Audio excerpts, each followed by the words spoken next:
Hey, solos. So I went to Disney World all by myself for Christmas. And how was my trip?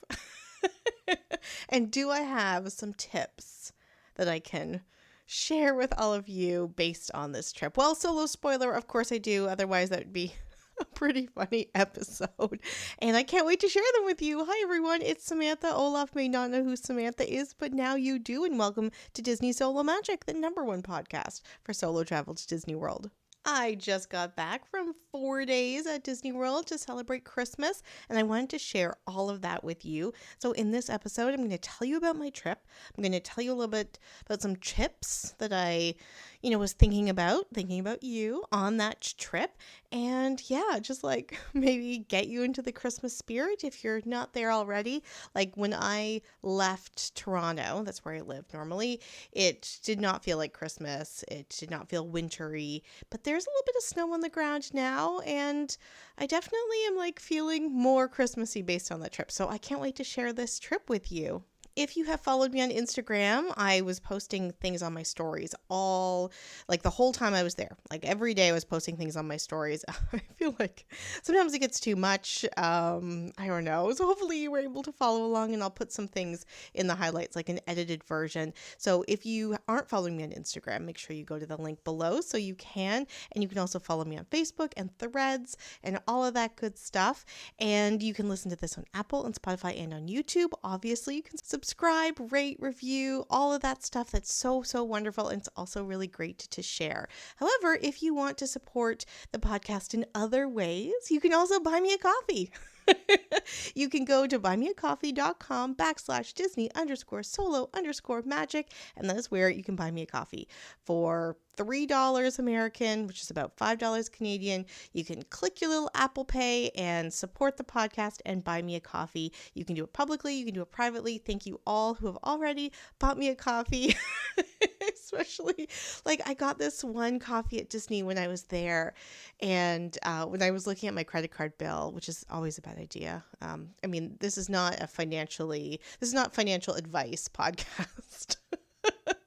So there you go. When I was looking at my credit card bill with the Canadian conversion, because the Canadian dollar, like it's more expensive in Canadian, I was like, you better love every single sip of this coffee. It's so expensive. Anyway, if you want to buy me a coffee, you certainly can. This week, because I am back in Toronto, I think we're just going to go for like one of my favorite things, which is a Tim Hortons London Fog, which is tea, steamed milk, and a little bit of vanilla syrup. And I love a London Fog. I'm a big tea type of gal.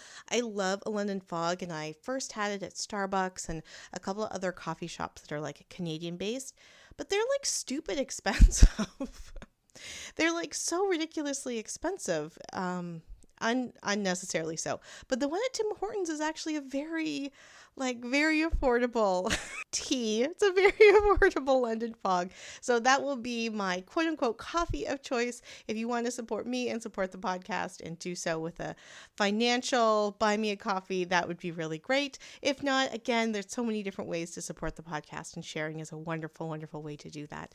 All right. That's all the preamble. Let's get into it. All right. So I just came back from 4 days at Disney World. Now, there were 2 days that were travel days, but my flight when I was coming in was at 7 in the morning, and then my flight leaving was at 10 p.m. So even though those are 2 travel days, I considered it a 4-day trip.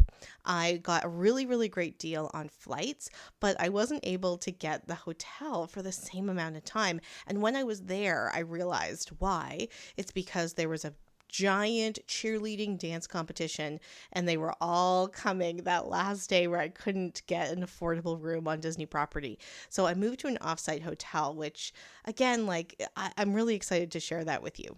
So I arrived at MCO at around 10 in the morning, and I took Mears Transportation to my hotel. I will recommend Mears Transportation, especially for solos, every single time. I think it is a safe option versus Lyft or Uber, where you're like, hello, strange person, please take me to my room by myself at a hotel in a city I don't live in.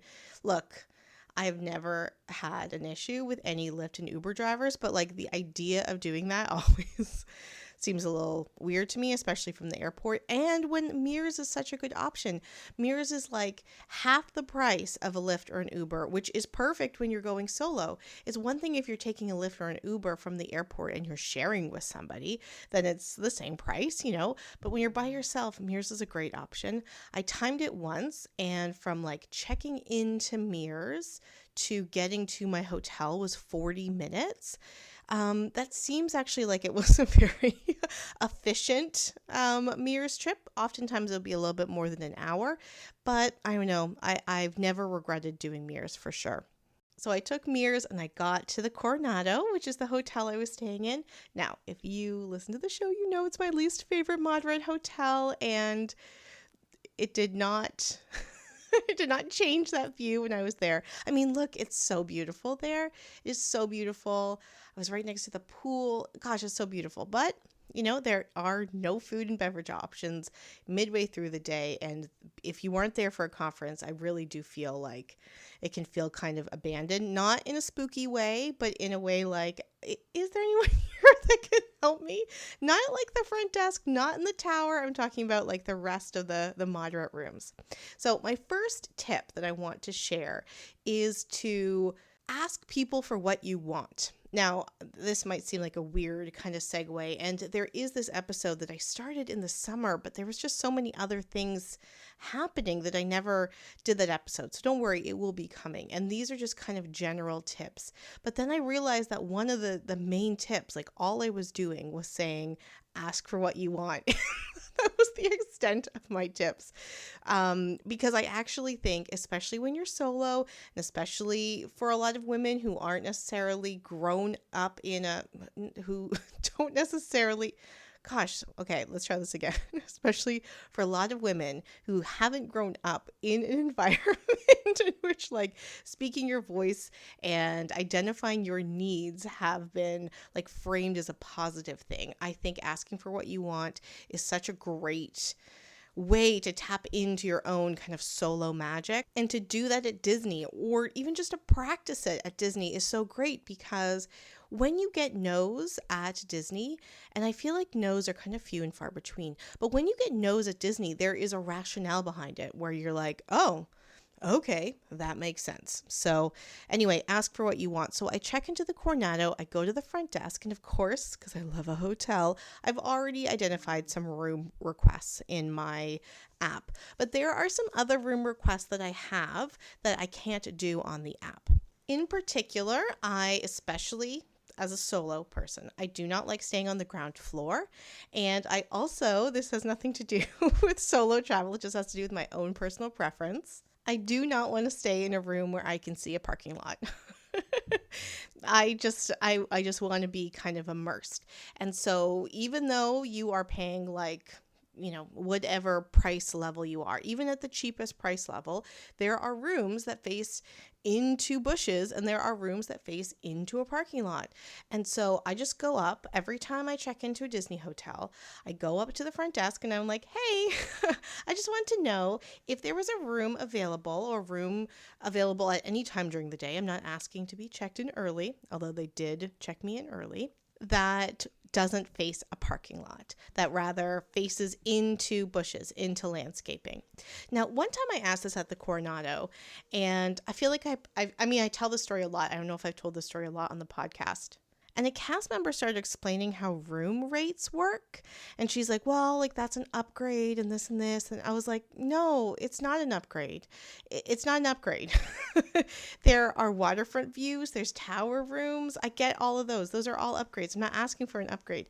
I'm just saying if there's a room that faces a parking lot and a room that faces a tree, I would just like to face the tree. And it's so interesting, and I tell this story about this last cast member because it felt so un-Disney. And I usually use my very nice voice when I'm at Disney because I feel nice, that like everyone is nice.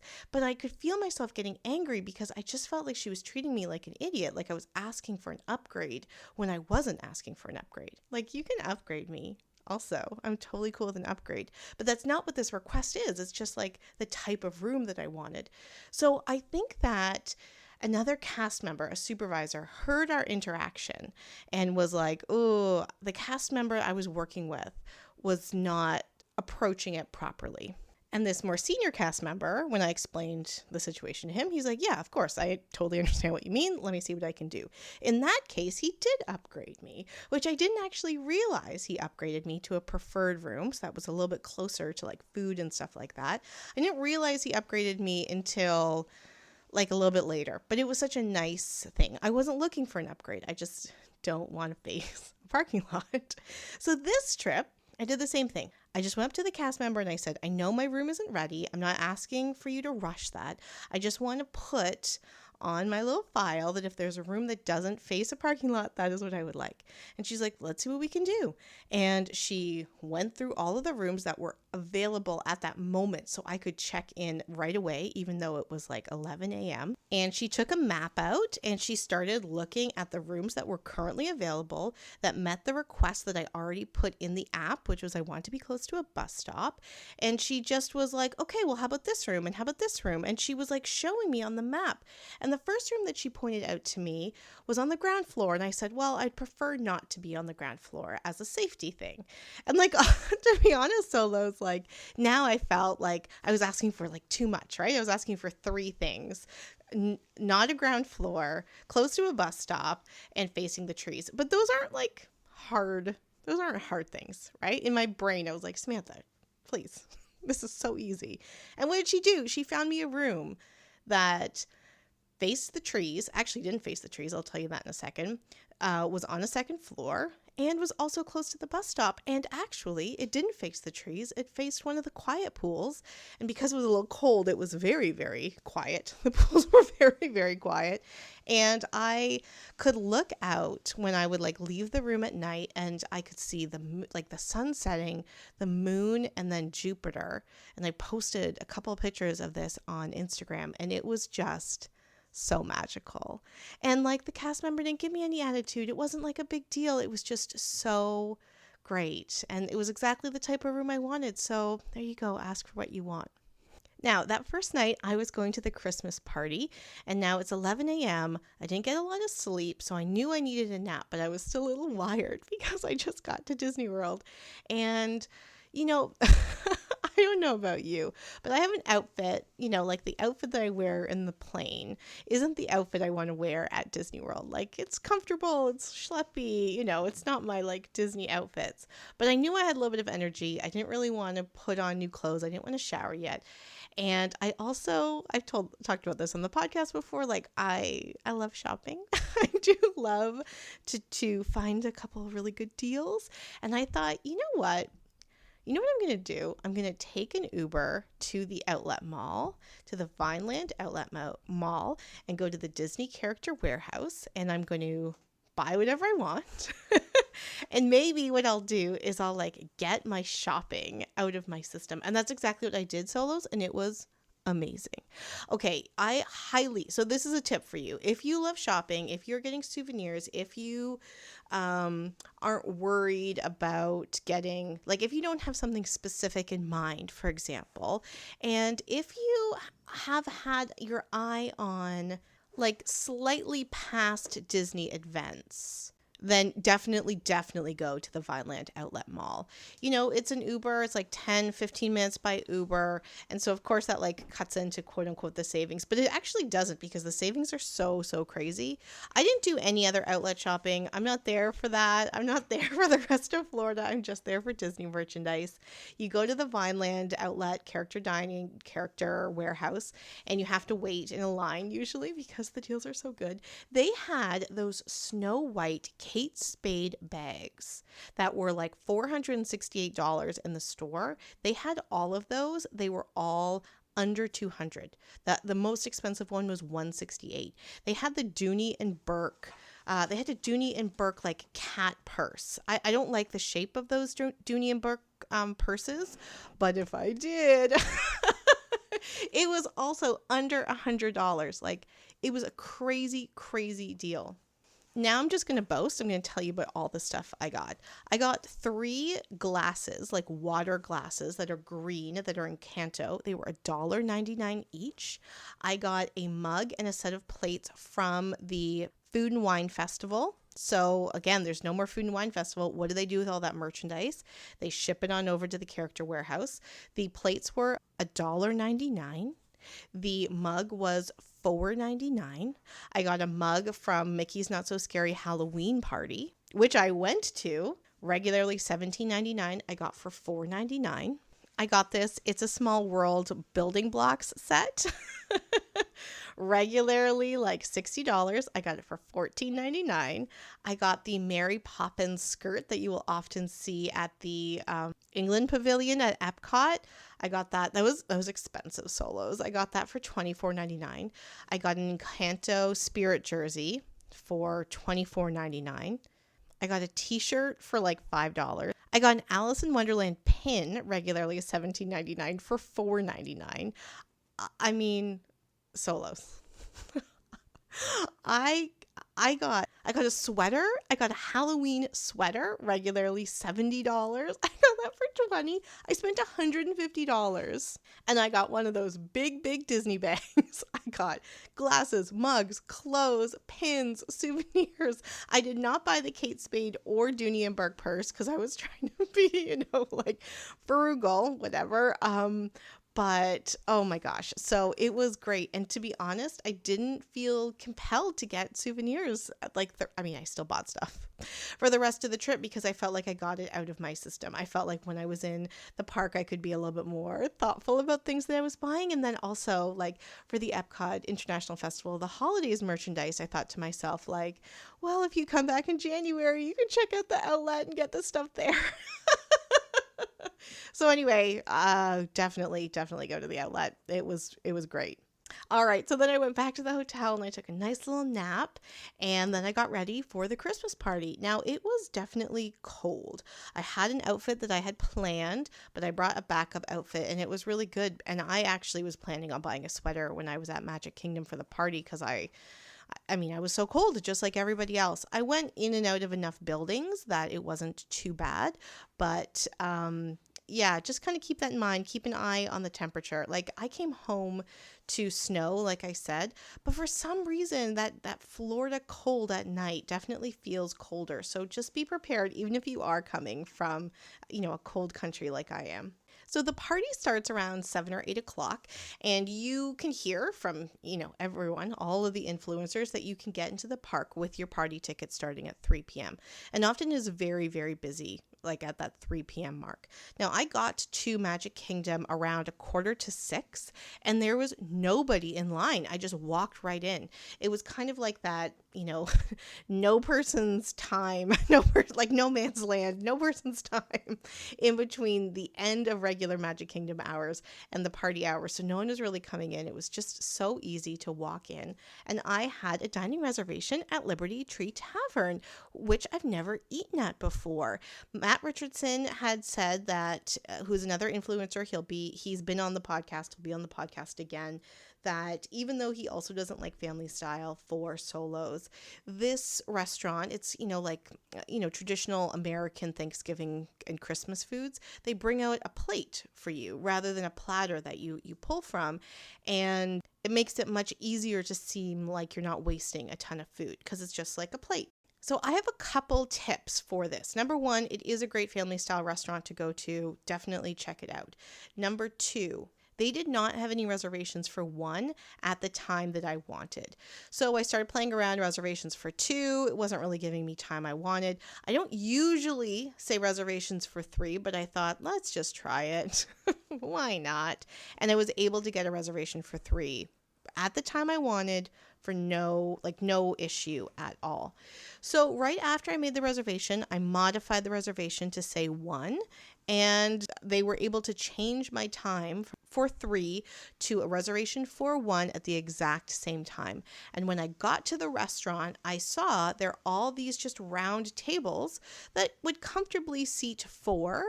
But there aren't any tables for two. There aren't any tables for one, which means that when you are booking a solo table, you are essentially booking a table for four. And so it doesn't matter when you're in the machine because it's just a machine. So do the reservation for three, maybe even for four, and then modify it down. I don't usually like to say make a reservation for three or four if you're going solo, because then you might be getting a table for four and taking that table away. But in this case, it didn't matter. Now, I think I said I made a reservation at Liberty Tree Tavern. I actually made a reservation at the Diamond Horseshoe, and they're essentially the same restaurant. They share a kitchen. It's exact same menu. So the same advice applies. Now, when I had posted that tip, like book a table for three on Instagram, one of you solos, thank you so much, hopped on and said that booking a table for three is one of her main solo hacks, that she does that as a way to get tables for one all the time and to kind of go around the system. And I guess that makes sense because they can oftentimes put a third chair at a table for two, and then there's your table for one. So even though I hadn't really done that, that is also a tip I'm going to try, not just at Liberty Tree and Diamond Horseshoe, but at some other restaurants too. So let me know, as always, solos, let me know your own tips, but that's a really useful tip as well. The third tip that I have related to this dining reservation is to actually check this food out, to check this restaurant out if you are a fan of this food. And having it right before the Christmas party was kind of perfect because it was like Christmas party flavors, and like really got me in the spirit of the rest of the night. And when I went, it was $44 for one person, all you can eat. And I had two big plates of turkey and pot roast and stuffing and green beans and mac and cheese and salad, and $22 a plate was like well worth it. So it definitely was a really good value for money. And that fourth tip related to this dining reservation is if you are going to one of the parties, like the Halloween party or this Christmas party, to like kind of eat something substantial ahead of time is a good idea. At the Halloween party, I did eat during the party, which was really fun, and I loved these new menu items. And I certainly didn't have enough room in my stomach the rest of the Christmas party evening to eat the other like party exclusives. But it also made the time I was in the party a lot better because I wasn't hungry, I wasn't hangry, I wasn't looking for food. I already had a stomach full of food. I felt very satiated, I felt very satisfied, and I could just enjoy the rest of the party and not spend like an hour or 45 minutes or even 30 minutes like tucked in a restaurant eating. So there you go. Now, I will talk more about the Christmas party in another episode, but after I ate at the Diamond Horseshoe, I went and did the party, and it was really fun. It was my first time doing the Christmas party. Obviously, I was there solo. I wanted to see the fireworks and the parades, and I wanted to check out the foods and drinks, even though I didn't really have room, but I still wanted to check them out. They do a cookie crawl, so you can go to these different locations and get cookies and hot apple cider. There were a ton of characters out and about who you could go and take pictures with, and the lines weren't very long. There's Santa that was there, and that was really fun to go and meet Santa, and it was really, really great. Now, like I said, I will talk more about the party in another episode, but I will just say this, solos. If you are going solo for a Christmas type trip, I don't necessarily think you need to go to the party to get your Christmas on. Whereas I think with Halloween, if you're going for Halloween vibes, the Halloween party is definitely a lot of fun. There's a lot of this extra stuff. But Christmas is such a kind of precious, reverential type holiday with a lot of traditions that there is it's just very traditional. There isn't a lot of extra fun, whereas at the Halloween party there's a ton of stuff. But I feel like if I didn't go to the party and just spent more time at Epcot doing the International Festival of the Holidays, I would have gotten the same amount of a Christmas spirit. So I had a great time. It was great doing solo. I can't wait to tell you more about it.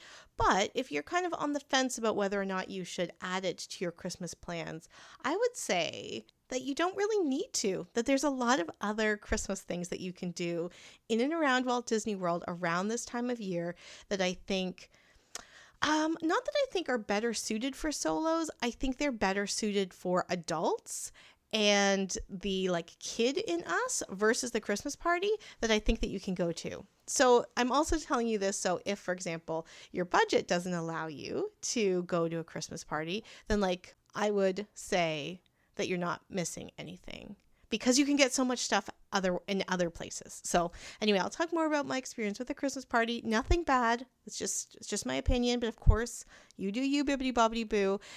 It's just my kind of like tip to think about. If you are going for Christmas vibes, you don't need to go to the Christmas party. Whereas with the Halloween party, I definitely think that's like a different thing. All right, moving on to the next day. Now, I wanted to go and see as many of the hotel lobbies as possible, but I also knew I didn't have a ton of time. So I wanted to be prudent. I wanted to be economical with my time and the different resorts that I went to. And I also wanted to go and try the new Cake Bake Shop. So I thought my first full day, what I would do was I would go to Boardwalk, Yacht Club, Beach Club. I would go to Cake Bake Shop. Then I would go over to Hollywood Studios and then go to Disney Springs at night and try to see like as many Christmas trees, as many locations as possible. So I got a reservation to Cake Bake Shop, which I was really, really excited about. But then I was talking to someone for a solo story who is an influencer who's Black. And she said that she went and she did not enjoy her experience there, that she got really weird vibes from management and from the staff. And she really did not speak highly of it. And she really felt like personally not great about Cake Bake Shop. And I remember I posted on the Cake Bake Shop's Instagram in the summer asking when it was going to open. And somebody had commented on my comment telling me about like very bad business practices related to their staff that they have. And so when this influencer was just telling me about her story, I was like, you know what, that's 2 strikes against it. Actually, the prices are another thing. That was 3 strikes against it. And I just thought, you know what, there's so many better places to put my money that I don't want to put it in a place where staff and customers, especially customers of color, have felt uncomfortable with, to say that gently. So I decided to cancel my reservation, and I was very happy about that because when you are going solo, again, that's your prerogative to like do whatever you want to do. And of course, I'm not saying don't go to Cake Bake Shop. Like obviously, if you want to go, like go try it. I went and I looked around the bakery and I like went in the restaurant and all that stuff, but I really didn't feel like I was missing anything, especially when I saw the food on people's plates. I don't think it was worth the money, but I went to the Italian restaurant on the boardwalk and I have had delicious pasta there for dinner. Oh my gosh, so good. But I went for brunch this time and I had this really nice avocado toast. It wasn't like the best breakfast I've had on Disney property, but it was very, very good. And I actually took an Uber from Coronado to the boardwalk because when I took an Uber from Coronado to the outlet mall, I saw how close the boardwalk was from Coronado. But when you are in the Disney bubble, you have a really skewed sense of distances. So my next tip is to keep an eye, like to look at a real map. Don't look at the Disney app map. Look at a real map, especially when you are trying to go between resorts or trying to do like kind of these odd different to and from places to see if the proximity is actually much more convenient to do via Uber and Lyft. And Uber and Lyft on the Disney property, I still feel like I've gotten really, really great service. It doesn't feel like I'm outside the Disney bubble. And so it was really great to just do a $5 Uber trip from Coronado to Boardwalk, and I was able to make my breakfast reservation, no problem. It was very good. And then I did that little loop around Beach Club, Yacht Club, Boardwalk. And even though Boardwalk was like the one I really wanted to see, my experience at the Beach Club was just phenomenal. The carousel that they had that was all made of chocolate and gingerbread.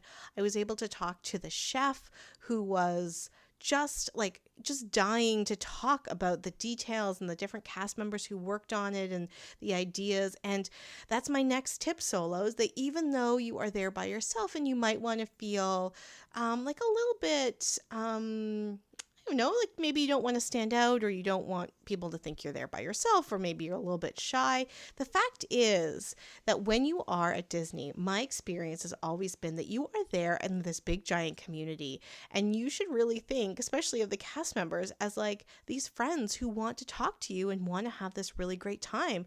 And so I just went up to the chef, and I don't even remember the opening question, but all I really wanted him to do was to talk. so so I really just, like I said with the characters, I just yes and him as much as possible to just get him to talk, and I learned so much, and it was really, really great.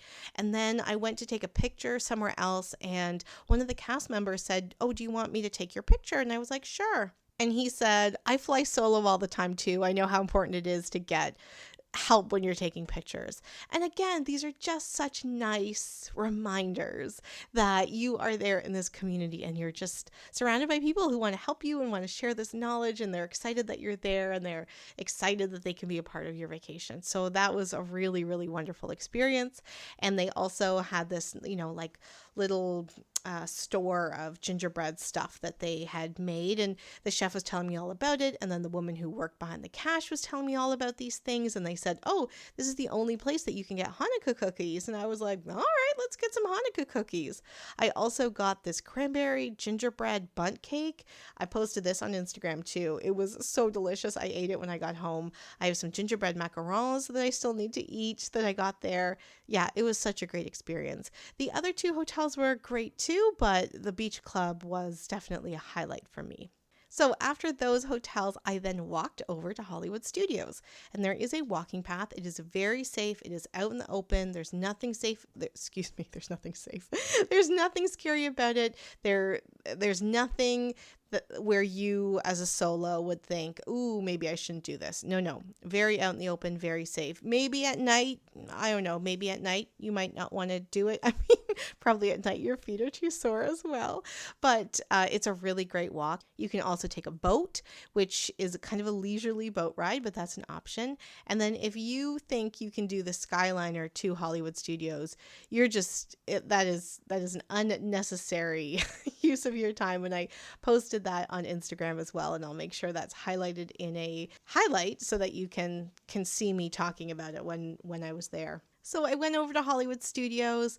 I knew I wanted to go to Disney Springs that night, so I wasn't going to spend a lot of time there. I was going to just keep an eye on wait times and just kind of see, I don't know, just kind of like meander and eat a little something and just kind of see the decorations.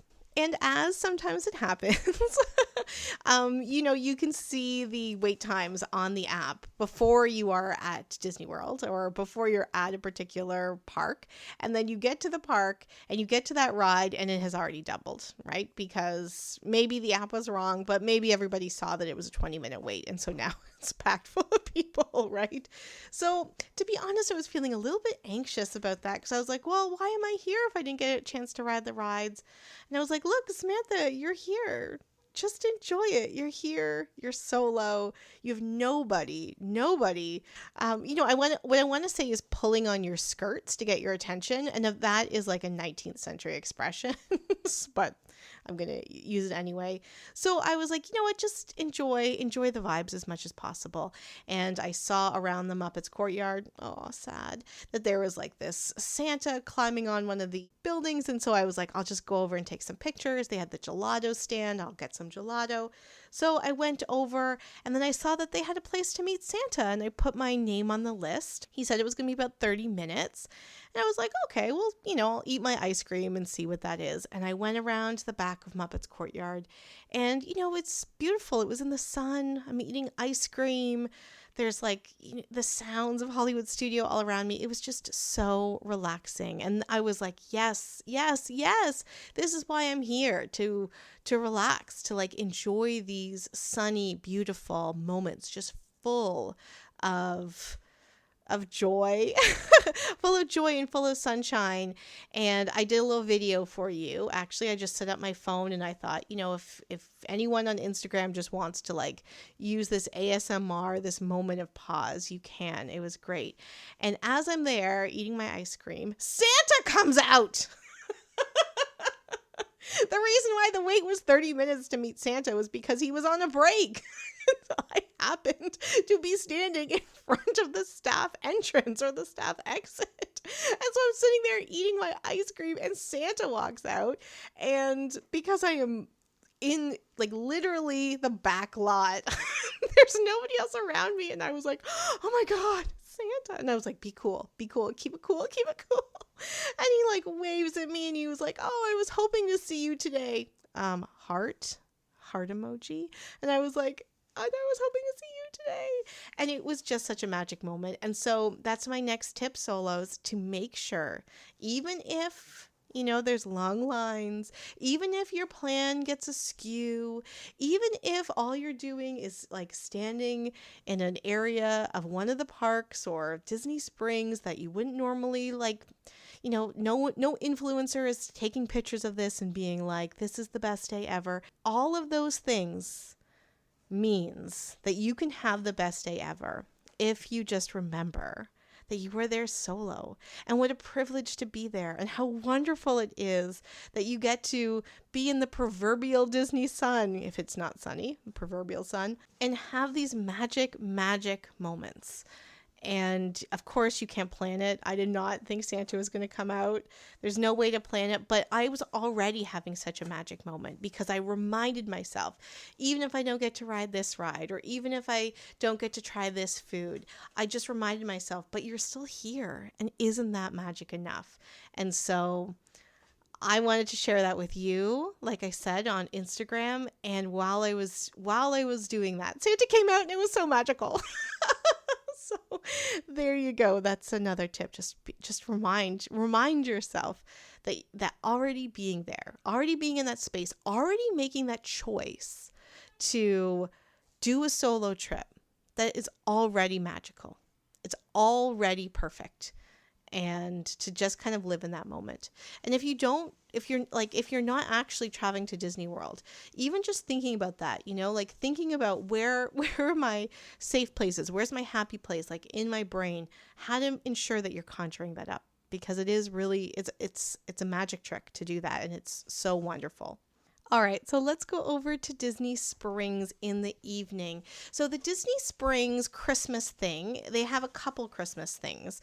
Actually, they have a few Christmas things. So there is a place to meet Santa there. They also have some entertainment that is very Christmas themed. They have a big giant Christmas tree right outside the bus area. And if you go at certain times of the evening and day, it will snow on you. It will snope on you. And the other thing that they have is all of these different decorated Christmas trees. And I saw some of them last year, and I really wanted to see more of them this year and like spend time looking at them. So here's my tip though, solos. Don't do this at night. They're not lit up very well. You can't really see the decorations.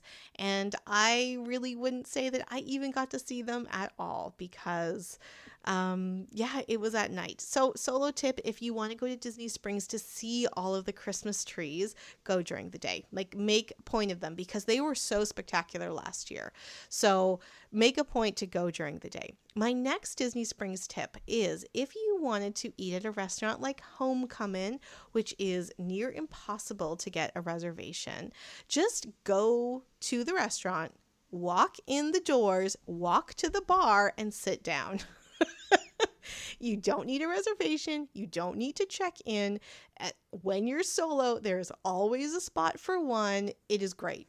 It is great. I got to the restaurant. I sat right down. They took my order and I ate. It was great. So, and I've done that for brunch and I did that for dinner. So definitely sit at the bar. Now, I don't drink. I'm not a drinker. I've never been a drinker. So like bar culture, just like hanging out at a bar and talking to people is not really my thing, but I mean, talking to people is totally fine. So the other thing is I wound up talking to two people on either side of me that were both there on solo trips. And it was just really wonderful to connect with them and to share the stories and to talk about the podcast, but also talk about while they were there solo and the tips that they had and all that stuff. It was just really great. So that's my other tip. Well, I guess that's two tips. Tip number one is to sit at the bar at Homecoming. Tip number two is like, don't be afraid to talk to strangers because again, It just really feels like a Disney community. So there you go. All right, day 3, my next very long day. So here's the thing. I woke up with what I call a Disney hangover. And that is when I walked a lot, so my body is aching. I didn't stretch it out properly. I didn't drink enough water, so I'm dehydrated. Maybe I slept with my neck a little askew, and I really would have loved to stay in bed. But of course, it's like, no, you got to go out and do Disney. This is a good day to do Epcot because the food booths don't open until 11 a.m. anyway. So this is kind of a good day to do Epcot. But I also had to change hotels. Oh, and that was really sad. So because I couldn't get a Disney hotel at an affordable price, like I could stay at the Coronado. I think I paid just over $200 a night for the days that I was there. It was an annual pass discount. And then the extra night, if I wanted to stay, would be $900. So that's what I mean by I could not find an affordable price. So I thought, why don't I just try a Disney hotel, like a Disney Good Neighbor hotel? The price is it's such a big difference in price. I paid, American, I guess I would have paid like $100 a night. It wasn't one that you could walk to Disney Springs. It was about a 15-minute drive from the hotel to Magic Kingdom. Sorry, I don't know if you can hear that in the background. The cat is playing, but it's better than sitting on my laptop. So we're gonna stick with that just in case she continues to play while I'm recording. So it was about $100 American a night. It had breakfast included. It had a shuttle to and from Epcot. There were 2 times in the morning that they would go to Epcot, and 2 times at night they would come back from Epcot. And just like any hotel, they would hold your bags during the day. I checked in way before a room was supposed to be ready, although they did get a room ready for me, which was really wonderful. And they would have kept your bags, and then the next day they kept my bags again because, again, I checked out and I wasn't going to the airport for another 6 or 7 hours. Look, it was totally, totally fine. That's the only word I will keep using. It's totally fine. And for the price, especially in comparison to a Disney hotel, very, very worth it. But for me, especially if I am traveling solo, I would not stay at a Good Neighbor hotel. Now, there are hotels closer to Disney Springs that people may have had different experiences with. So look, again, you do you, bibbidi bobbidi boo. I don't know how your money works. I don't know how you want to organize your vacation. But the reason why I would not stay at a Good Neighbor hotel again, even though this one was great, the service was great, the breakfast was fine, the room was clean, there was a really nice pool. Look, it was all fine. But as soon as I walked into that hotel, as soon as I'm walking down the hallway to my room, immediately my nervous system started pinging because it now felt like I was at a regular hotel at a conference by myself, and I had to be on guard for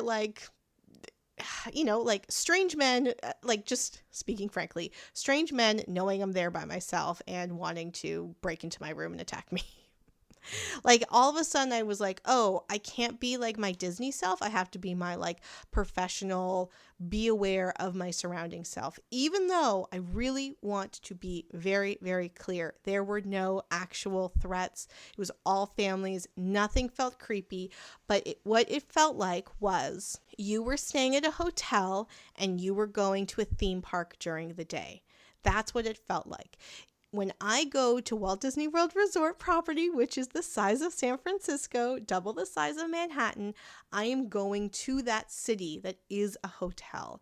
And being in that city solo, as a non-driver, as a woman, it feels so safe to me.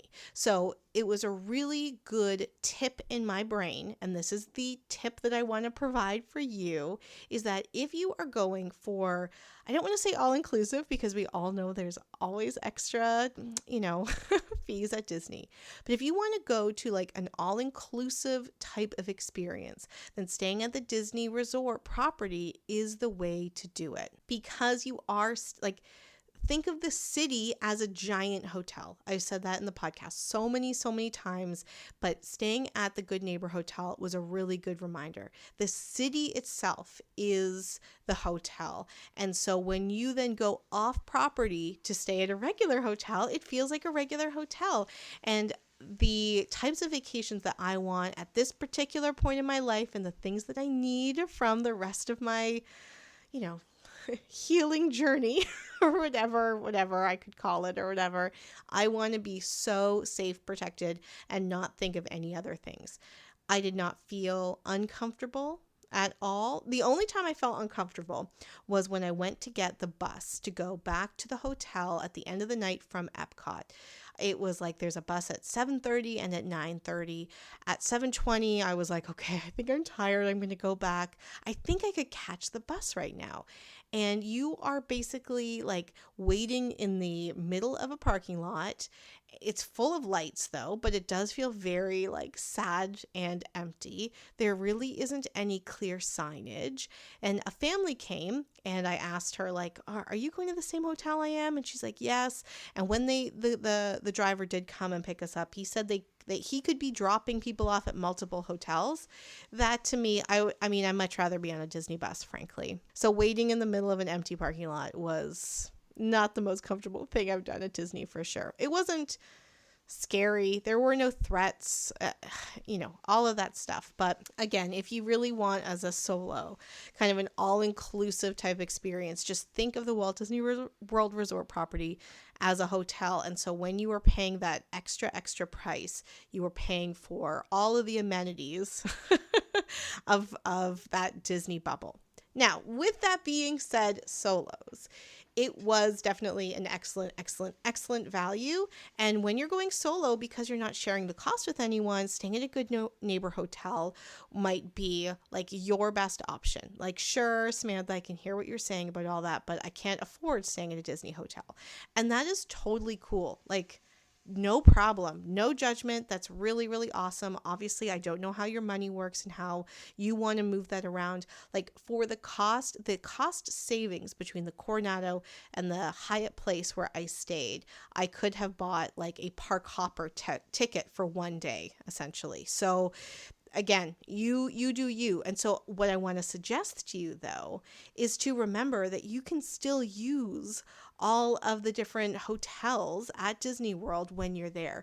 You can go sit in the lobby and read a book if you want. You can go and eat in the restaurant. You can go walk the grounds. You can use Disney transportation. You can go get beignets. Like, you can still do all that stuff. And so what I would recommend if you're staying in a Good Neighbor hotel is to also check out the hotels at Disney. Not to stay. Again, I don't want to like push you out of your budget. Hashtag financial planning podcast. But what I want to do is to encourage you to make use of the whole property that you're there. Don't feel like just because I'm staying at a Good Neighbor hotel, I can't check out what Riverside looks like, for example. Like, go look at all the hotels. Like, go enjoy. They're super fun.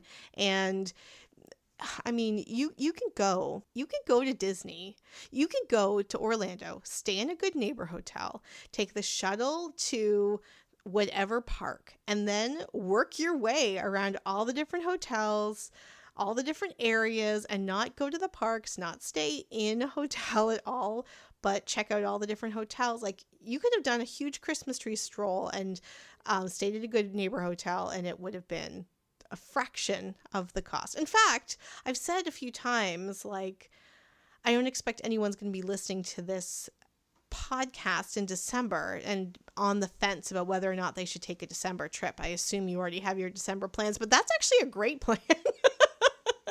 To get a room for like $100 a night, take the shuttle to Epcot, take the monorail over to Magic Kingdom, take the boat to Grand Floridian, go check out the gingerbread house. You know what? Maybe that's what next week's episode should be. I should change the plan and just like tell you how to make a really cheap, fun Christmas vacation. So there you go. Oh my gosh, this episode's already so long, so let me do some racing through. I went to International Festival of the Holidays on the Thursday, and I got to see Joyful, which is the gospel choir, and I recorded the concert, and hopefully, I haven't listened back to the sound, but if it is good sound. I'm going to share it as a podcast episode. I am not Christian. I don't listen to gospel music normally, but gospel music that is from like Black Baptist churches like touch my soul in a particular way that just really is so joyful. And so it was just really wonderful looking at watching the performance and just, again, like looking at these performers being so joyful. It was just really, really wonderful. I went to a few food booths at International Festival of the Holidays, but not as many as I wanted because it was a lot busier than I expected, which I feel like I've said every time about the Epcot festivals this year, which is, I guess, great for Disney, bad for me because I just want to be there where it's empty. So my tip for the food festivals is to have a dining reservation. It is a really good way, like have a dining reservation at France, maybe England, maybe Italy, maybe Japan, like those restaurants at the very back of the circle of the World Showcase. So that way you get something to eat, you get to sit down, you get to get the temperature, like cool off if it's too hot or warm up if it's too cold. And that really lines your stomach to have and enjoy the rest of the small dishes at the food festival, because I was like really hungry when I got to the park and it was really hard to find savory food. And so I was like, okay, even though I really thought this particular festival would have a lot of savory food and I would not do the dining reservation, I realized pretty early on that no, I needed to have a plan. So I had a reservation at the Japanese restaurant, had a beautiful make your own sushi platter, and it really made the rest of my trip around World Showcase even better. Now, another tip, which was really surprising, solos, is when I've talked about the food festivals, I've talked about how there's a dining package for the entertainment. And so if you wanted to ensure that you got a seat to see the Broadway performers during the Festival of the Arts, or the soul performers during the Garden Rocks Festival for the Flower and Garden Festival, my favorite, or if the pop and R&B and rock people at the Food and Wine Festival, or the Candlelight Processional at the International Festival of the Holidays, that there is a dining package available that will reserve seats for you. But I think I've said, I don't think you need to do that for the Candlelight Processional. Okay, I was really, really wrong. It was very clear that the Candlelight Processional. Like, I went to see the Pointer Sisters, and I think that they are a big band, if not quite old. I saw the Spinners, one of the best things I did in 2023. Again, I would think that's a pretty big deal. Nope, nothing compares to the lines for the Candlelight Processional. And it was Chrissy Metz who was doing the narration, and like, she's cool. I think she's from All of Us, One of Us, anyway, an ABC show. Look, she's very cool, but is she, I don't know, I don't think she's like the coolest or like most well-known celebrity in the roster. And yet, the line to watch the Candlelight Processional with her as a narrator, as both the dining package line and the standby line, and the like line to just stand at the back of the theater, it was packed. I could not believe it. And again, I had a dining reservation, so I saw the line for one performance, and then I saw the line for the next performance. I couldn't believe it. So there you go. Well, the tip generally is if there is a performer that is going to be at one of the food festival performances that you really, really want to see, and it's in your budget to upgrade to the dining package. I never regretted it when I have done it myself, not only because I really wanted to see the performers, and the performers I saw, I would have gotten a seat, a fairly good seat in like the standby area. So it's not like I wouldn't have been able to see them, but I've also got to try like different restaurants and different foods because of the dining package. So I would definitely recommend the dining package if you can afford it, obviously, if that's in your budget, if there is someone you really, really, really, really want to see. If you're just like, yeah, I'll just like check out what's there, you don't necessarily need the dining package. All right, final day. Okay, final day. So again, I woke up at the Good Neighbor Hotel, which was fine. It's all fine. I had breakfast there, which saved me, like $15, $20, maybe $30, depending on, actually, I did have a reservation at Topolino's Terrace for the trip, and then I realized the timing wouldn't work, so I canceled it. So apparently eating at the Good neighbor hotel, I saved like $60 American. And then I really wanted to see Magic Kingdom with the Christmas stuff during the day. So I went to Magic Kingdom, and then I also met up with a solo. We connected on Facebook, and we've been chatting ever since. I met her on the last trip, and we got a chance to see each other this time. It was really cool, solos, to meet all of you. It's really just really, really wonderful. And then we walked over to the Grand Floridian together, and we looked at the gingerbread house. It was super packed. It was like uncomfortably packed. It was so busy. Nothing about it was enjoyable. Like I said, the beach club was amazing.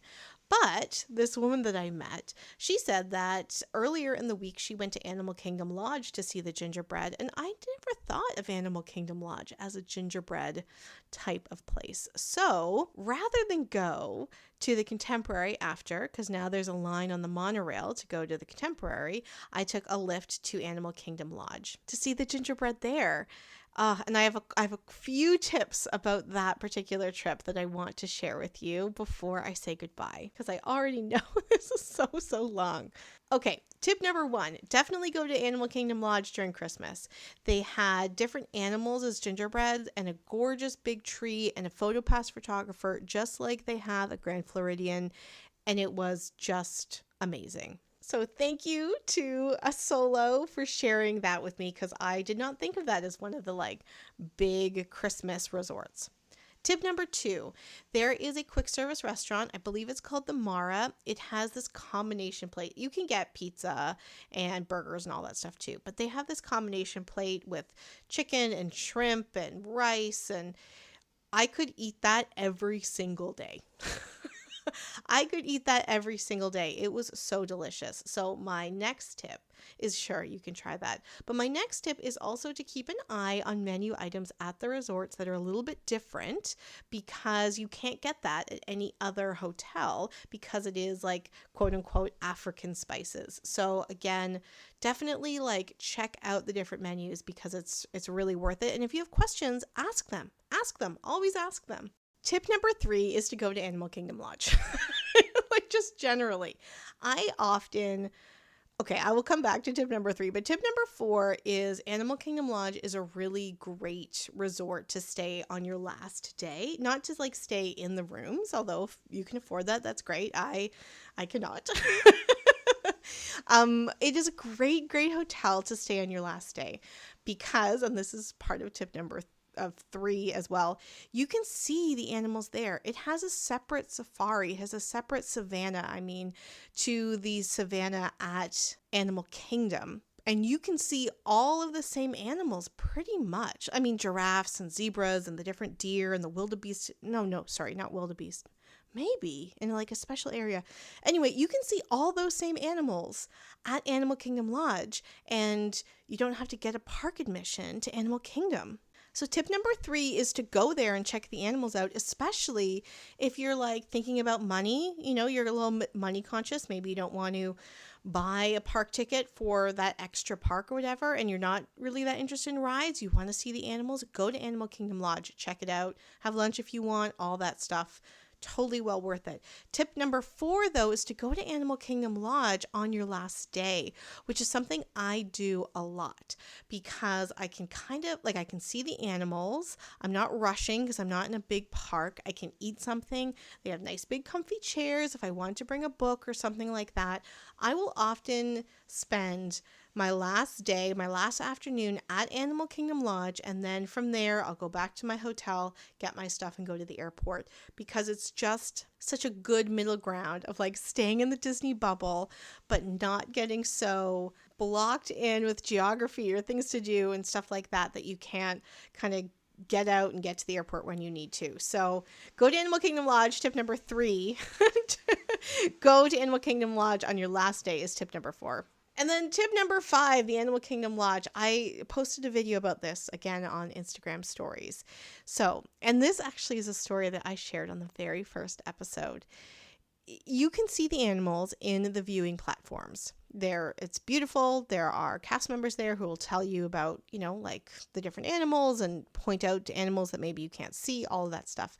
But If you go to the very end of the hallways, there is a fire exit and it says stairs. And if you go down those stairs, you can also see the animals. No alarms are going to ring, nothing like that. It is a tip that cast members told me. 2 cast members told me you can see the animals and it is so quiet and so peaceful there. It's not the normal viewing platforms where there's all these like kids and families and, people. No, every time I've done it, it's just been me out on these balconies, out on the fire escape where the rest of the balconies are, to just watch the animals. And when I did it, when I'm recording this, I realize I did that yesterday. When I did it on my final day of the trip, I saw these 2 beautiful little deer that were like eating and playing. And just when I thought it couldn't get more serene, 2 giraffes just kind of walked by, and it was just so magical. It was just so magical. So, oh my gosh, solos. You don't need to stay at Animal Kingdom Lodge to do all this. Again, go take advantage. It's just so, so wonderful. And when you're solo, like, it's one thing if you have a family of 6 and you're like, well, I don't know if the tip really works. I don't want to drag all of these people to the end of the hall because those hallways are long. They're like half a mile long. But when you're there by yourself, it's just like, okay, I'm going to go check it out. And again, cast members told me this tip. So if somebody says, this has never, ever happened, ever. But if another cast member is like, oh, where are you going? You can say, I want to go see the animals from the viewing platform. That is also the fire escape. But no one has ever said that. Anytime I see a cast member when I'm walking those hallways, they just smile and say hello. hello. Oh my gosh, solos. So much. So I hope you enjoyed this overview of my solo trip in December and all of the extra tips I wanted to share with you. Coming up, I have a solo story of an influencer who I can't wait to be able to share with you. I can't wait to have it on the podcast for you. I'm also going to talk about the Christmas party. I have a soundscape of, like I said, the gospel choir that I hope to post up because, I hope the sound will be okay. And then maybe, I'll do an episode about like, you're going to Disney randomly in December and you're going to stay at a Good Neighbor hotel. Here is a way to make use of that. Oh, I'm thinking about it. That's actually a really good idea, but not necessarily Christmas themed. Anyway, I'm going to start planning and see how that works. An episode like that will come. Yes, I definitely think an episode like that will come. We'll just see where it comes on the rotation. Hopefully you have gotten to the end of this episode and there has not been any technical difficulties. So I'm really sorry about the episode last week that there were some just big blocks of silences. It was really frustrating when I was editing that episode because, there's just some tweaks about the editor that I'm using, like a computer program, not a human, that I've never really liked. And I was thinking as I was editing that episode, I should find something different. But by the time I finished editing it, I was like, that'll be a January problem. And it will still be a January problem. But sometimes when you say January problems, you're just like, I won't think about that at all right now. But one of the things that I don't like is that when I am doing editing and I am taking out silence or taking out me talking to my cat, what will happen sometimes is rather than put the 2 pieces of the audio together the way I'm telling it to, it will jump back apart. And that is what happened. I knew exactly what happened. Thank you to you solos who let me know that happened. And I was like, okay, well, I'll try to take it down or I'll try to fix it. And I didn't have any of those capabilities while I was traveling. I had to be on a desktop and, I'm not going to do that. I'm not going to do that at a random hotel or go to Kinko's or whatever. That just doesn't seem safe. So I really apologize for that. It definitely was the nail in the coffin of that particular podcast editor. If you have any suggestions, you can let me know. I used to work with Anchor, but that is no longer available. It turned into like Spotify for creators, which it's not really the same. That's not what I use. But anyway, I'm going to try to find out a better podcasting solution. Thank you for all your very lovely, constructive comments to make the sound and editing quality better for you. obviously that is a goal of mine, and I really appreciate your patience on that. And that is definitely going to be something I'll be thinking about to improve as we move into 2025. So thank you for your patience. Hopefully there have been no issues with this one. That episode on character dining is up again, and hopefully there aren't any other technical issues with that if you didn't get a chance to listen because you didn't want to, you wanted to make sure that the audio was consistent. I totally get that. And I think that is all. I can't wait to share the rest of details with the trip once I do a little bit more sleeping and all that stuff. And yeah, I'll share all of these like Christmas Christmas vibes with you. So until then, solos, have a great week. Bye.